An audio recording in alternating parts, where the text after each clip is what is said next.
A gente vai falar sobre o ataque que deixou dezenas de israelenses feridos nessa madrugada, depois que um míssil iraniano atingiu um hospital. O conflito completa hoje uma semana.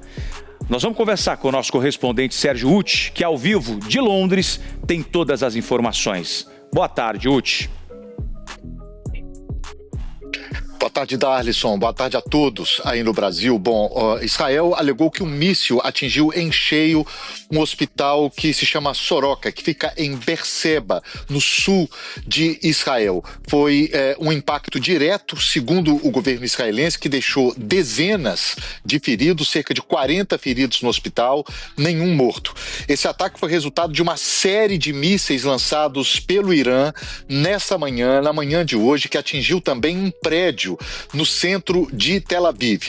Isso mostra, por exemplo, que o Iron Dome, né, o famoso sistema de defesa antiaéreo de Israel, não tem conseguido interceptar todos os mísseis lançados pelo Irã. Historicamente, entre 10% e 15% dos mísseis têm passado por esse sistema de defesa antiaéreo, e são esses os mísseis que atingiram o hospital e também esse prédio em Tel Aviv. Só hoje foram mais de 200 feridos em todos os ataques em território israelense, mas nenhum morto, segundo as autoridades de Israel. Agora, o outro lado, que é onde a polêmica começa, Darlison. Segundo o governo do Irã, esse hospital, isso é fato, esse hospital fica num parque tecnológico que se chama Gavi Yan, lá no sul de Israel. E segundo o Irã, neste parque tecnológico fica um centro de inteligência usado por Israel para planejamento militar e para ataques cibernéticos. Segundo os iranianos,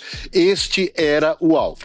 Atacar hospitais é um crime de guerra previsto no artigo 8 do Estatuto de Roma, que tenta impor limites aos conflitos armados, e os iranianos, por sua vez, lembraram que acusaram Israel de terem atacado 2 hospitais no país, além de vários hospitais na faixa de Gaza.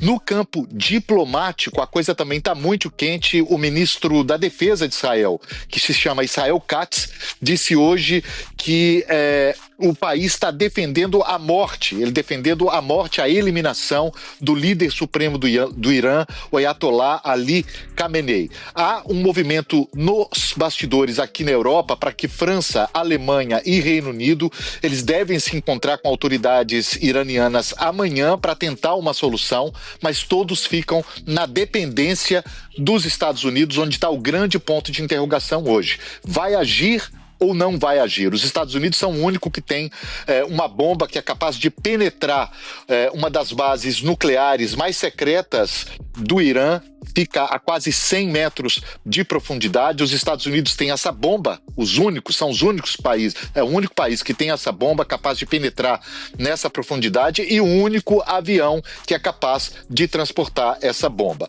Donald Trump, segundo a mídia norte-americana, já teria autorizado esse ataque, mas ainda não deu o sinal verde, e esse é o grande ponto de interrogação no momento, Darlison. A gente fica preocupados de saber que a decisão de talvez começar uma grande guerra está nas mãos de um dos homens mais instáveis do mundo.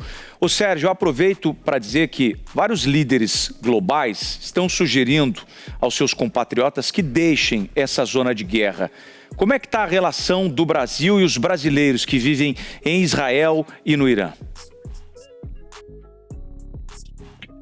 Olha, em Israel a situação é menos, digamos, os israelenses são, em geral, muito bem treinados para esse tipo de situação. Além de terem treinamento, Israel é um país que tem estrutura para um ataque como esse. São muitos os apartamentos que têm o chamado quarto seguro, que é totalmente isolado com aço, milhares de bunkers nas ruas do país. Israel é um país preparado para isso. O Irã não. A população iraniana não é preparada para esse tipo de ataque. É o pior ataque que o país sofreu em 50 anos. Daí o número de mortos no Irã, a gente tem os números, obviamente, do governo do Irã, um número de mortos muito maior. Em Israel são menos de 30 mortos até agora. No Irã, segundo o governo iraniano, mais de 300 mortos no momento. Além de que o fato de que Teherã, a capital iraniana, que é uma capital com milhões de pessoas, densamente povoada, como todas as capitais, como a maior parte das capitais, não tem a mesma estrutura que cidades como Tel Aviv, por exemplo, em Israel. Isso faz uma grande diferença. Em relação aos brasileiros, o governo brasileiro diz o seguinte, que está em contato com o governo da Jordânia, que é uma das possibilidades para retirar brasileiros por lá. Já saíram 2 grupos, mas que o caminho de onde esses brasileiros estão até a fronteira com a Jordânia, ele tem que ser autorizado pelo governo de Israel, que tem que dar uma garantia de segurança, que nessas circunstâncias é muito difícil que aconteça, né? Pelas informações, qualquer novidade aí do conflito, novos ataques que eventualmente possam acontecer hoje, você volta a nos atualizar ao vivo.